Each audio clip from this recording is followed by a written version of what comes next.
Hello everyone, I'm Jordan Lee, and in today's video, we're going to be talking about the Venezuelan election crisis and the famine that's sweeping the land, unfortunately, for over 25 years, as one leader does not want to step down and has consolidated power for life. And the people there are fighting every day and dying from all the civil unrest and protests that's sweeping the land. And a little later, we're going to be talking to an individual who does not want to be identified, but was nice enough to provide us with opinions and answers for this video today on our channel. This entire crisis in Venezuela began when Hugo Chavez assumed power in 1999. That year, he adopted a new constitution and then proceeded to trend towards socialism, which helped him overthrow the checks and balance systems in the nation. The party of PSUV also has control over a majority of the governments throughout Caracas. High oil prices cost the nation, leading to poverty, inflation, and poor living conditions.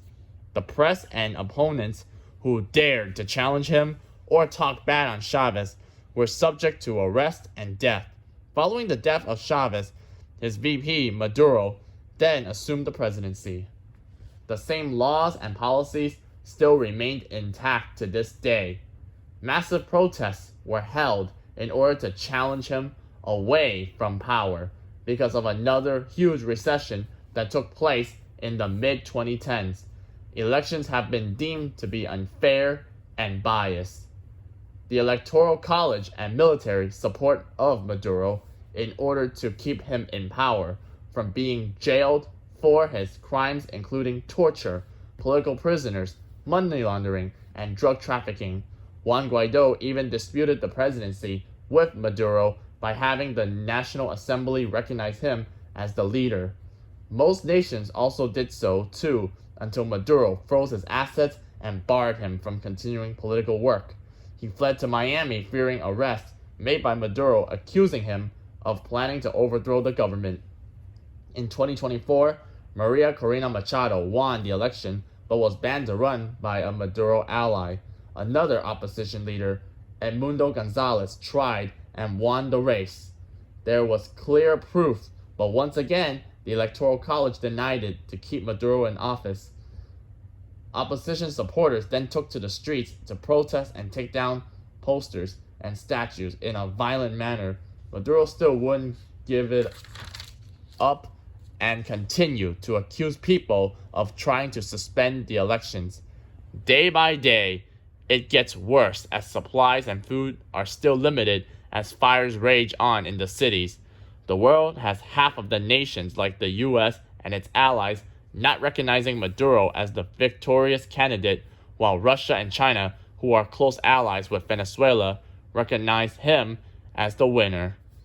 Also, nations against Maduro have called him to be seized and jailed for his crimes to make way for a new government. They also have decided to suspend relations with Venezuela by holding sanctions against the nation.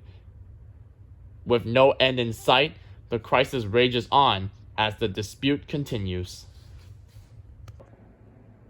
And here are some Q&A questions from our mystery person who, as we said in the beginning, does not want to be identified but is providing us with some answers to this horrible regime.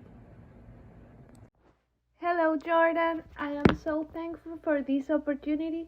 Thank you for your interest in sharing the situation in my country and wanting to know my insight on what's going on in Venezuela. I'll be answering your questions now. Why is the crisis hurting Venezuela? The current political crisis in Venezuela is the result of years and years of preparation. First, when Hugo Chavez became president, he changed our country's constitution and allowed many different paths for the president to become an authoritarian figure.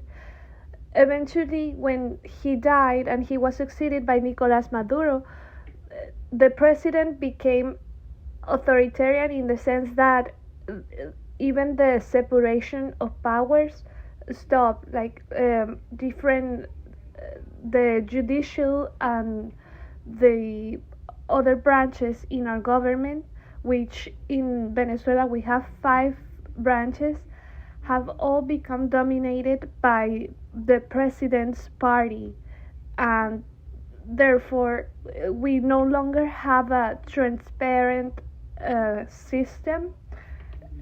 We have become a dictatorship, as there is no clear separation of powers. Since the branches are no longer divided because they are all governed by the same party as the president, we are not able to have a true democratic system that allows for alternability and freedom. Thankfully, I was privileged to leave the country peacefully. I left the country by plane. I took a plane to Miami, and eventually I arrived here when I was 16 years old. And my aunt, who lived here for 8 years, received us, but there are many people who are not as privileged as I am, who had to cross the jungle in Central America to be able to go to either Mexico and then the United States. There are some who have even left the country in small boats to get to islands such as Aruba. So our current situation is very hard. Most of immigrants, they leave to Colombia, but it is many argue that with the results of this election, the migration will become even worse, and many will take risks that may be dangerous for their lives. Question number 3: is this election unfair not only to Venezuela but the world? I consider that in this century, in the 21st century, in which we have organizations such as the United Nations, we should strive for our countries to be democratic and allow human rights to be respected. Venezuela is a country in which human rights are violated on a daily basis, and I consider that the end of democracy in Venezuela, it is detrimental not only to our country but to our whole continent. Like, the result of this election will have terrible consequences for our whole continent, because we are a country that is located in a strategic region of the Americas. Not only that, but I consider that we Venezuelans are part of the Western Hemisphere, and if we allowed a dictatorship to exist in the Western Hemisphere, that is a very dangerous idea, because that allows for many more to come. And if that were to happen, we would risk our democracies in countries that have been successful democracies for years, such as the United States. We have to take attention. We have to pay attention to protecting democracy as a system, and we have to give more importance to the violation of human rights and how we can prevent it. How likely is it that a new leader will take over? Currently in Venezuela, our opposition is at its strongest level because the country has unified. Previously in Venezuela, we used to be divided, especially by our income and our social origins, but that is not the case anymore. Our country is at a point in which unanimously is asking for change, and the figure of Maria Corina, which is a prominent political figure in Venezuela, is as she is at her strongest. She's extremely popular in the whole country. I think that the fact that the government didn't allow her to be a political candidate speaks on her influence, and the fact that the candidate that she chose to replace her, which is Edmundo Gonzalez, goes to show how she is she has completely set her mind on bringing change to our country and bringing back democracy. I think most Venezuelans are paying close attention to the moves that she is preparing, and we are hopeful. We are at our most hopeful because we have a good leader. Why are food and supplies limited? Our country used to have a good agricultural and livestock market. However, after Chavez and then Maduro took over, they condemned the private properties and businesses such as these, and so we have come at a point in which we produce almost nothing. Most of the food that we have, we get it by importing, and so this is the reason why it is limited. Not only that, but our government is very corrupt. Once they took over these private properties, the production went down terribly bad. So this is the reason why our country suffered a massive crisis in food and supplies.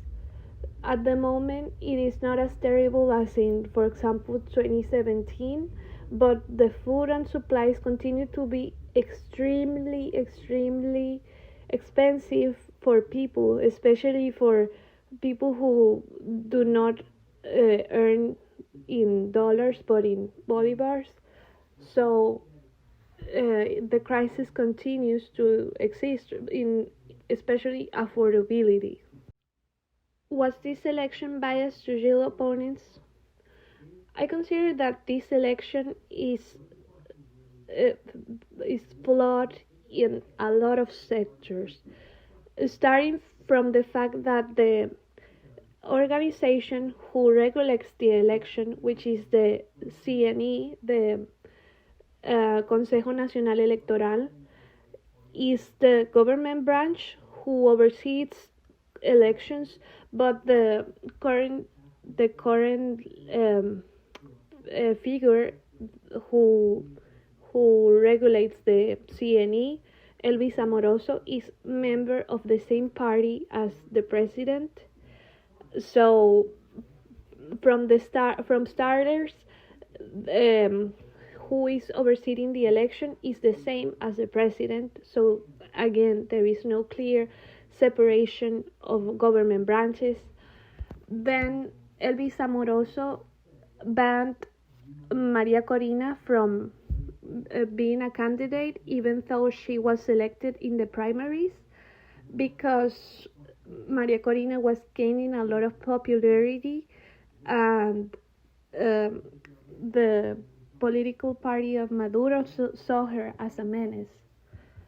Then the millions of immigrants who live outside of Venezuela were not allowed to vote, or if they did, they set a lot of conditions which made it impossible for most of immigrants to vote. Also, if new voters who turned 18 were not able to vote either in outside of Venezuela. So for many reasons it can be considered an unfair election. And then